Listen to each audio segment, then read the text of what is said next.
দেখো বন্ধুরা, আজ করব অ্যাক্টিভিটি 10B। কি বলেছে? Suppose recently you had to change your place of residence. ধরো তোমাকে তোমার যে জায়গাটা, বাসস্থানটা চেঞ্জ করতে হয়েছে।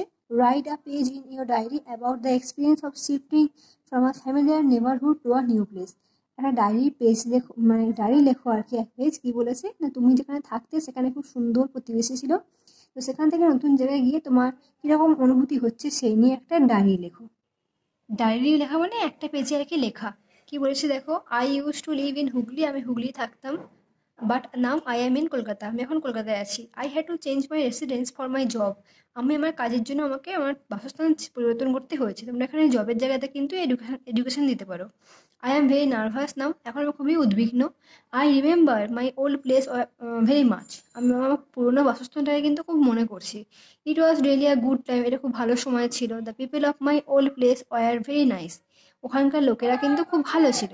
দে were very familiar with me, আমার সঙ্গে তারা খুব কি পারিবারিক সম্পর্ক বজায় রেখে চলতো।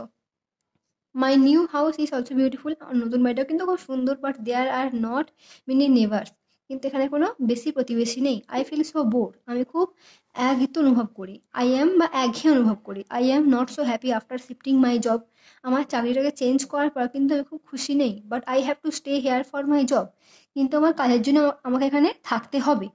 Hair everything like people streets are all new to me, এখানে সব কিছু রাস্তাঘাট লোকজন আমার কাছে নতুন।